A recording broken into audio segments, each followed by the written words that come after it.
Assalamualaikum warahmatullahi wabarakatuh.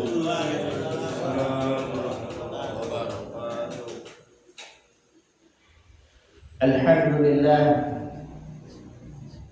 alhamdulillahi rabbil alamin. Wa bihi nasta'inuhu ala umuri dunya waddin.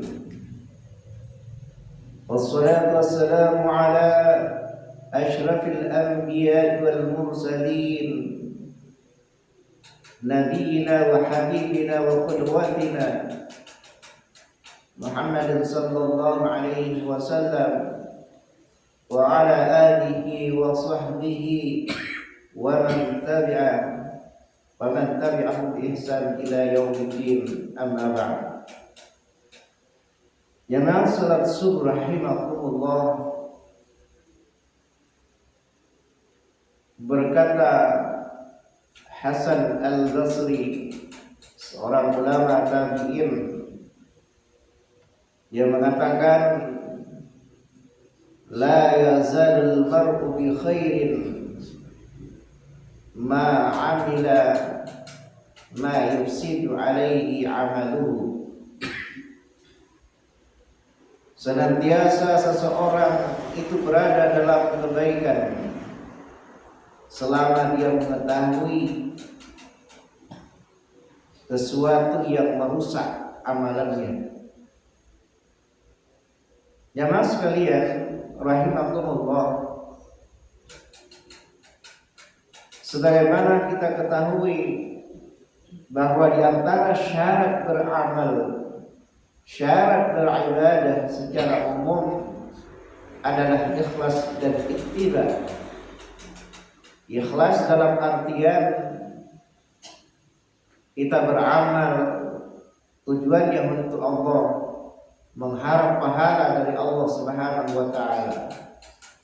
Ittiba adalah mengikuti sunnah Rasulullah sallallahu alaihi wasallam. Tetapi meskipun syaratnya telah kita penuhi, kita ikhlas beramal, kita juga mengikuti sunnah Rasulullah sallallahu alaihi wasallam, tapi juga kita harus berhati-hati, karena ada amalan perbuatan yang menyebabkan amal yang kita lakukan dengan ikhlas dan mengikuti sunnah itu terhapus, sebagiannya terkurangi dan sebagiannya terhapus semuanya. Jamaah sekalian rahimakumullah, di sini saya akan menyebutkan beberapa amalan yang merusak amal ibadah kita. Yang pertama, i'jabun nafs, bangga terhadap diri sendiri. Kata Nabi sallallahu alaihi wasallam, "Thalathun muhlikat." Ada 3 perkara yang membinasakan amal kita. Di antaranya disebutkan dalam hadis itu, i'jabul mar'i bi nafsihi, yaitu seseorang bangga dengan dirinya, dengan amalannya. Ketika dia adalah orang yang rajin ibadah, rajin sholat malam, tetapi dia meremehkan orang lain, dia menghina orang lain yang tidak seperti dia. Dia bangga dengan dirinya, dengan amalnya. Dia banggakan dirinya di hadapan orang lain. Ya benar, bangga terhadap diri sendiri dan meremehkan orang lain, itu adalah kebinasaan dalam hadis tersebut. Yang kedua, berbuat zalim kepada orang lain. Nabi sallallahu alaihi wasallam pernah bertanya, "Atadruna man muflis?" Tahukah kalian siapa orang yang bangkrut yang sebenarnya? Para sahabat mengatakan, orang yang bangkrut adalah orang yang enggak mempunyai dirham dan enggak punya harta. Dan Nabi sallallahu alaihi wasallam, orang yang bangkrut sebenarnya bukan itu. Tapi orang yang bangkrut adalah orang yang datang pada hari kiamat dengan membawa pahala sholat, membawa pahala puasa, membawa pahala zakat, tapi karena dia berbuat zalim kepada yang lain, dia mencela yang lain, dia menghina yang lain, dia menzalimi yang lain, maka amal kebaikannya dia berikan kepada orang yang dia zalimi. Ketika amal kebaikannya habis, maka dia pikul dosa orang yang dia zalimi. Maka berhati-hatilah untuk berbuat zalim kepada orang lain. Amalan yang ketiga yaitu meremehkan orang lain dengan mengatakan kamu masuk neraka, kamu tidak diampuni dosanya oleh Allah Subhanahu wa taala. Sebagaimana yang diriwayatkan dalam hadis, bahwa ada seseorang yang datang pada hari kiamat dengan membawa pahala sebesar gunung Tihamah.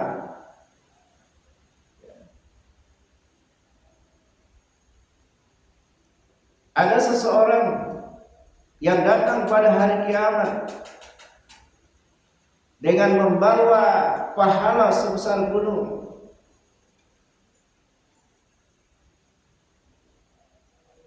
Mereka adalah orang-orang yang ahli ibadah. Kata Nabi sallallahu alaihi wasallam, yattakhiduna minal laili kama tattakhidun. Mereka rajin salat malam. Walakinna aqwamun idza khalau intahaku. Tetapi mereka adalah satu kaum, apabila mereka sendirian tidak kelihatan oleh orang lain, mereka terus melakukan maksiat. Dan yang ketiga adalah orang yang melakukan maksiat ketika dia sendirian, tidak di hadapan orang lain. Maka Nabi mengatakan innal qaum walakinnahum, mereka itu adalah al-qaum, satu kaum, idza khalau bi maharimillah intahaku. Kalau dia sendirian, tidak dilihat oleh orang lain, dia terus-menerus melakukan maksiat. Di hadapan orang lain dia baik, tapi ketika dia sendirian dia adalah ahli maksiat. Dan yang keempat, meremehkan orang lain. Tadi yang ketiga adalah orang yang bermaksiat ketika dia sendirian, terus bermaksiat ketika dia sendirian. Keempat, meremehkan orang lain. Disebutkan dalam hadis, ada seseorang mengatakan kepada saudaranya, Allah tidak akan mengampuni dosamu. Ya. Dia mengatakan seperti itu, Allah, demi Allah, Allah tidak akan mengampuni dosamu. Allah akan memasukkanmu ke dalam neraka. Kamu adalah penghuni neraka. Ketika dia mati, Allah mengatakan, mana orang yang bersumpah atas namaku, mengatakan bahwa si fulan tidak akan diampuni oleh Allah. La aghfiranna fulan, katakan, ketahuilah sesungguhnya aku mengampuni si fulan dan aku menggugurkan dosamu. Karena Allah Subhanahu wa taala Maha Pengampun. Sebesar apapun dosa kita kepada Allah Subhanahu wa taala, kalau kita bertaubat kepada Allah, Allah akan menerima taubat kita. Makanya ketika ada orang yang mengecap seseorang, memvonis seseorang sebagai ahlun nar, dan mengatakan kamu tidak akan diampuni dosanya oleh Allah Subhanahu wa taala, Allah marah. Karena bukan sifat Allah Subhanahu wa taala. Sifat Allah adalah Ghafurun. Nama Allah adalah Maha Pengampun. Dan Allah mempunyai sifat pengampun, pemaaf. Maka berhati-hatilah kita mengatakan kepada saudara kita yang muslim, karena kita tidak tahu akhir dari kehidupan seseorang. Boleh jadi hari ini dia ahli maksiat, boleh jadi hari ini dia kafir. tapi di akhir kehidupannya dia bertaubat, dia masuk Islam, sehingga dia mati di atas keislaman. Makanya kita tidak boleh memvonis seseorang ahlun nar. Urusan masuk neraka, masuk surga itu adalah urusan Allah Subhanahu wa taala. Kecuali setelah kita tahu benar dia meninggal di atas kekafiran.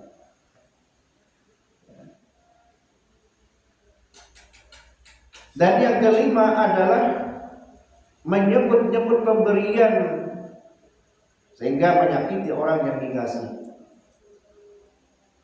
Allah Subhanahu wa taala berfirman, "Ya ayyuhalladzina amanu la tubtilu shadaqatikum bil manni wal adha kalladzi yunfiqu malahu ria'an nas." Wahai orang-orang yang beriman, jangan kamu batalkan pahala kalian. Jangan kalian batalkan pahala sedekah kalian. Sudah bersedekah dengan ikhlas tapi kemudian dibatalkan. Bil manni wal adha, disebut-sebut dan menyakiti orang yang dikasih.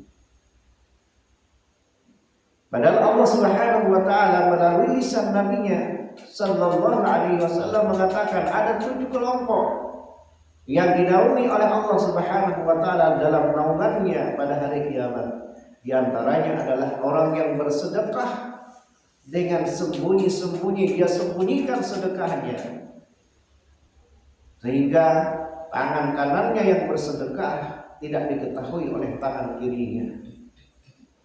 Dia sembunyi-sembunyi, tidak ingin dipuji oleh orang lain, apalagi menyakiti orang yang dikasih. Dia betul-betul menjaga sedekahnya. Dan yang paling bahaya adalah asyirik, berbuat syirik. Banyak orang yang berhati-hati dari perbuatan mencuri, dari perbuatan berzina, ghibah. Ketika dia melihat orang mencuri, maka sungguh luar biasa penilaiannya kepada orang itu. Dia adalah ahli maksiat, dia adalah pencuri. Ketika dia melihat orang lain, seseorang melakukan zina, dia mengatakan dia adalah ahli zina. Tapi ketika ada orang yang melakukan perbuatan syirik, dia diam. Ketika ada orang datang ke dukun, berobat ke dukun dan percaya kepada dukun, responnya tidak biasa-biasa saja. Ketika dia meninggalkan sholat, ada orang meninggalkan sholat, tidak mau mengerjakan sholat, biasa-biasa saja. Padahal ketahuilah kesyirikan dan riddah, kemurtadan itu adalah dosa besar. Allah mengatakan, sesungguhnya aku telah mewahyukan kepadamu dan kepada orang sebelummu, la in asyrakta la yahbitanna 'amaluka wa la takunanna minal khasirin. Jika kamu Muhammad melakukan kesyirikan, maka seluruh amalanmu itu akan hilang dan jadilah engkau orang-orang yang merugi. Nabi Muhammad SAW diancam kalau dia melakukan satu kesyirikan, maka seluruh amalannya akan dihapus oleh Allah Subhanahu wa taala, hilang semua amalannya. Maka yang harus dan lebih kita perhatikan adalah jangan sampai kita melakukan kesyirikan, karena sekali kita melakukan kesyirikan semua amal soleh kita hilang. Na'udzubillah wa na'udzubillah. Inilah 6 amalan yang harus kita waspadai. Jangan sampai bertahun-tahun kita melakukan amal soleh, tapi tanpa kita sadari amal soleh yang kita lakukan bertahun-tahun dengan bersusah payah, dengan bersungguh-sungguh, tanpa kita sadari hilang sia-sia, haba'an manthura, terhapus dengan satu kesalahan yang kita lakukan. Dalam kita berdoa kepada Allah Subhanahu wa taala, semoga Allah Subhanahu wa taala senantiasa memberikan petunjuk kepada kita agar kita senantiasa berada di atas hidayah Allah senantiasa mengikuti sunnah Rasulullah SAW dan kita diwafatkan dalam keadaan husnul khatimah. Allahumma amin. Subhanakallahumma wa bihamdik asyhadu an la ilaha illa anta astaghfiruka wa atubu ilaik. Assalamualaikum warahmatullahi wabarakatuh.